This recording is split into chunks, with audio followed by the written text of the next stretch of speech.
United States.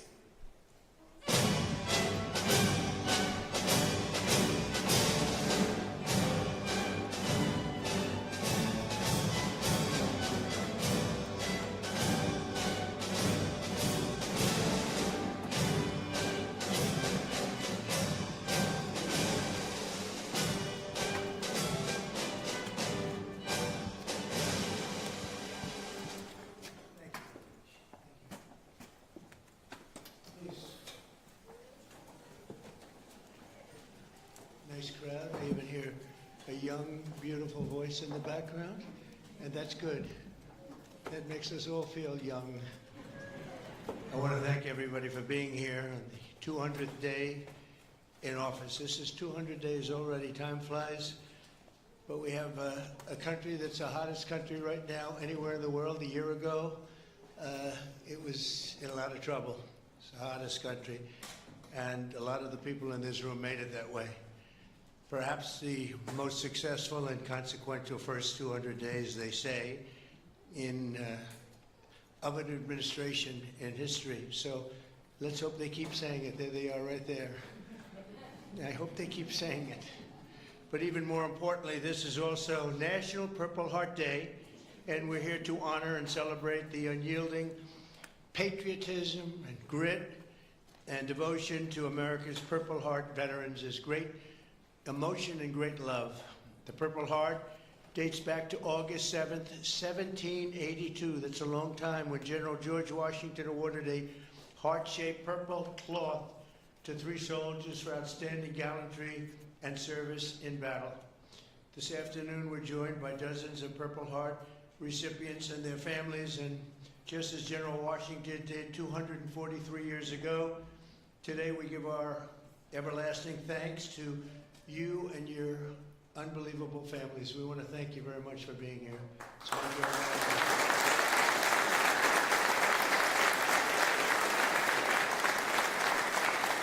we're also joined by American patriots who love our military and our veterans, including Secretary of Defense Pete Hegseth. You're doing a great job, Pete. Thank you.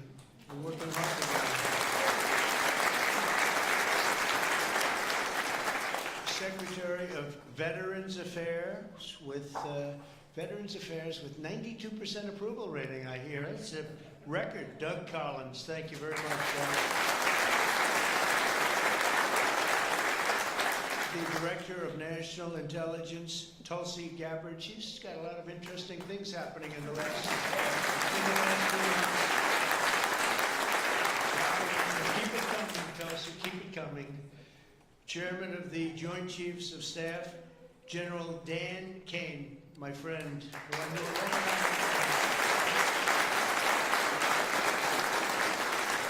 got rid of ISIS in record time. They said it was going to take 4 to 5 years. He did it in 4 weeks. That's when I said, if I get into this again, I'm going to make him the chairman of the Joint Chiefs, and that's what happened. Great job, and he did an incredible job in Iran. I want to thank you very much. Great job, General.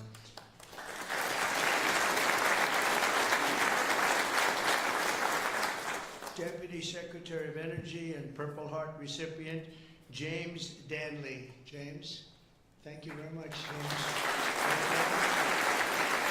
And then the honor recipient, Captain Paris Davis. Thank you. Where are you? Where might he be? Oh, look at you. You're better looking than I am, I'll tell you that. Thank you very much. We're also joined by the Marine Corps veteran who co-managed my 2024 campaign, a fantastic talent in many ways after he was wounded in battle for our country in Operation Desert Storm, Chris La Civetta. So where is Chris?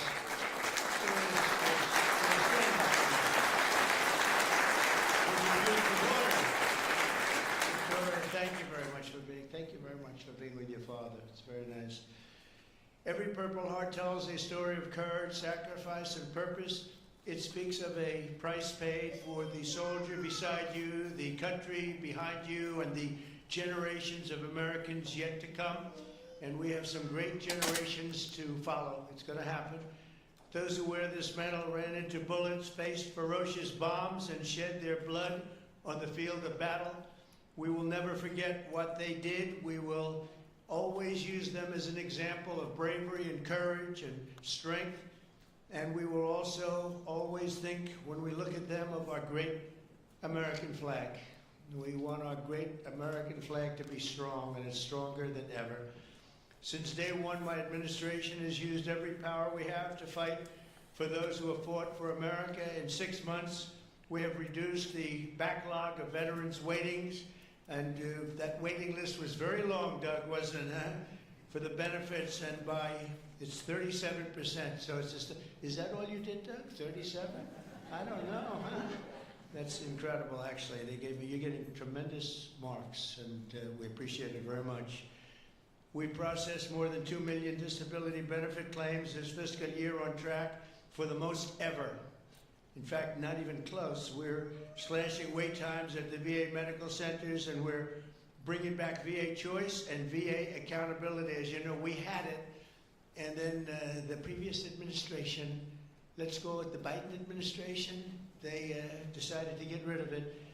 And you know, choice is where if you wait in line for an extended period, or you're not going to see a doctor for a while, you have the right to go out and get a doctor, and we'll pay for it, and you get yourself all fixed up real fast. You don't have to wait 6 weeks, 8 weeks, months like they were doing. And VA accountability, I'm very proud of those. We got them passed. Actually, Doug, you were a member of Congress when we did. You helped us a lot. But we got them passed in the legislature, so they're with us forever. And yet Biden found a way to not use them. But VA accountability, that's when we have bad people in the Veterans Association that were taking advantage of people, hurting people, and they weren't in prime time. In prime time, they wouldn't have touched them, but they weren't quite in prime time, and they were doing bad things. They were sadists, they were thieves, and some bad people. We had 9,000 of them. We fired every one of them, and it was a great thing. And then he put some of those people back. I don't know why they did that, but they did it. But we got them out again, I think, Doug, right? So it's good. So we had VA choice, VA accountability, something we're very proud of. I'm also working to keep my promise to end veterans' homelessness in America. In May, I signed an executive order to open the National Center for Warrior Independence in Los Angeles, California, which will house up to 6,000 homeless vets. It's going to be beautiful.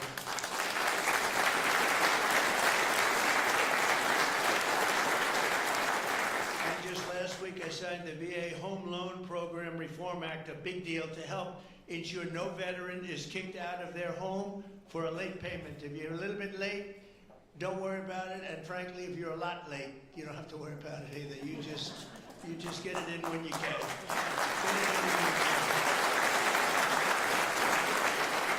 America's veterans have done their duty for us, and under the Trump administration, we are doing our duty for you. Okay? That's the way it's supposed to be.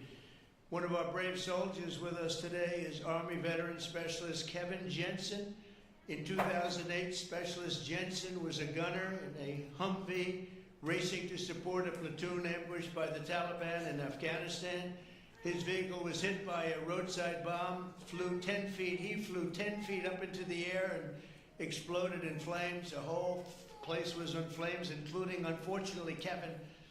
But he suffered deep third-degree burns, and all over his body he was in trouble, big trouble. Despite the agony, he selflessly ran to the aid of his platoon leader, who was engulfed, or just absolutely, everyone thought he was gone. He was engulfed in fire. "Sir, I've got you. I've got you, sir," Kevin shouted and pulled his friend to safety. Specialist Jensen earned the Purple Heart, and he's here today with the platoon leader whose life he saved, and our newly sworn-in VA Undersecretary for Medical Affairs, Captain Sam Brown. Kevin and Sam, please stand, and I know Sam very well. Sam is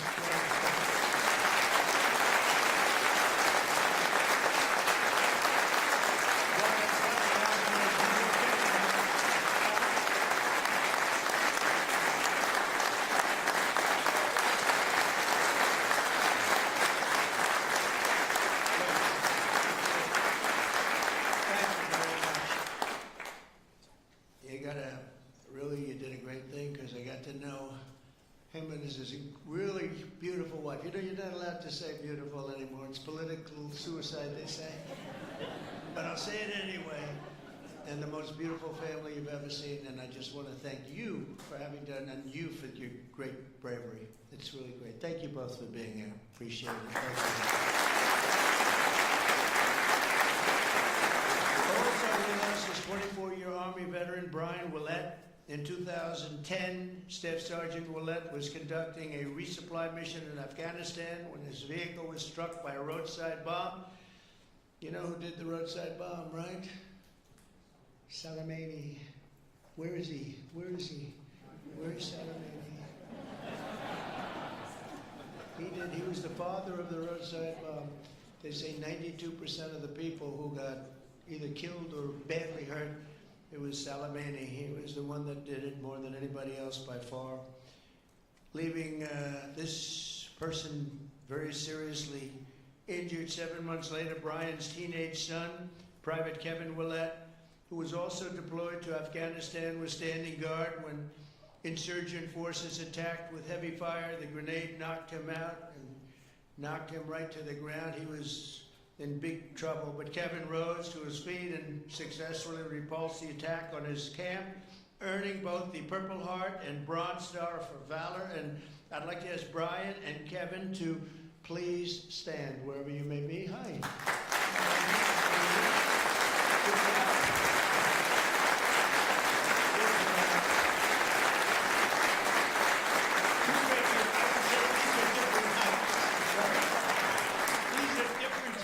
Right? But same blood, that's all we care for. He's West Virginia. That's very good. You both look great. Thank you both very much. Appreciate it.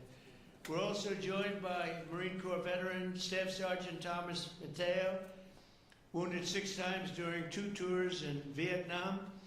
At the end of his first tour, shrapnel sliced open his abdomen and he was left bleeding and they thought he was gone. He was on the jungle floor for a long period of time, but he recovered and chose to go back and fight. Thomas later continued to protect our citizens as police chief of Hialeah Gardens and Inverness. That's 2 good places. We love those places. We love Florida. Every time I ran there, I won, so I gotta love it, right? Set records. We have the all-time record, Thomas, and he was one of the very rare 6-time recipients of the Purple Heart. Boy, you got hit. Where's Thomas? 6 times, you gotta be kidding. That's pretty tough stuff. And look at you, you look fantastic. So did it have any negative impact on you, would you say, now that you're recovered, fully recovered, would you say? Do you get any extra aches and pains or anything? 2 prosthetic knees, sir. That's it, that's called an ache and a pain. That's right, I know, I have the whole list. It's amazing, and you look great. Thank you very much.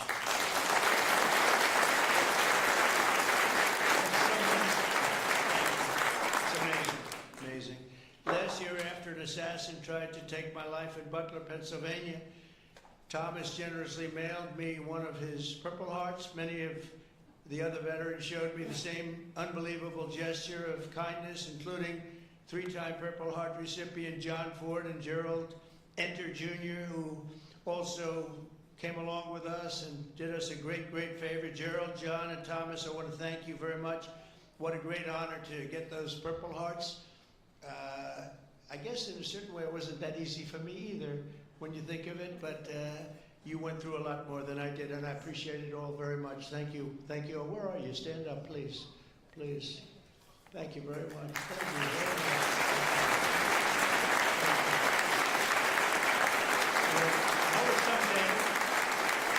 That was someday we had together there, huh? That was someday we had together. Thank you both very much. Thank you all. From the very beginning, our nation's fate has depended on heroes like those in the room who placed their bodies between the enemy fire and really that fire and the American freedom that we all love so much. Because of their sacrifice today, our flag is still waving proudly and our freedom is still safe and secure and our future is looking brighter and greater than ever. Our country is doing really well. We're very proud of our country. We had that mission. I watched those B-2 bombers with those pilots. We had them in the Oval Office celebrating their incredible bravery and talent, pure talent. Every single bomb hit its mark perfectly.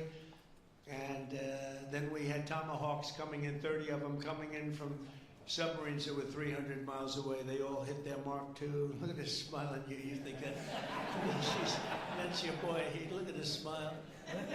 But pretty good, right? Pretty good. We had them and we celebrated all together. We actually had 52 tankers. Can you imagine? We had a lot of the people over to the White House, to the gardens, and it was an incredible day. It was a day of celebration.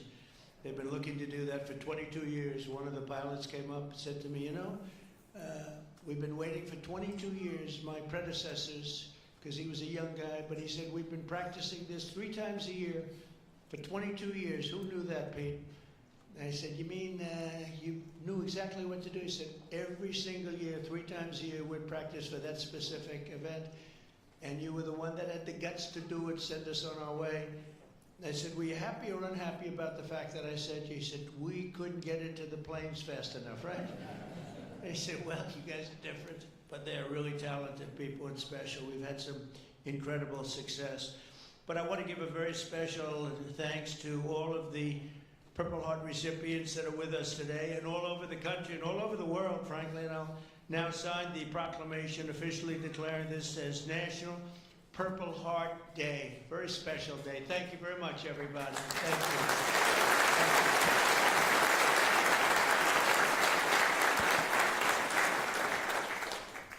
All right, brother.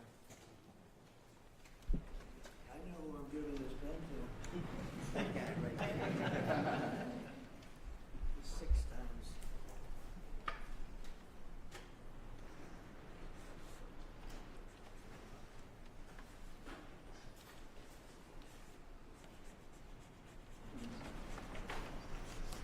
And that is not done by an auto pen.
Yeah. Gotcha.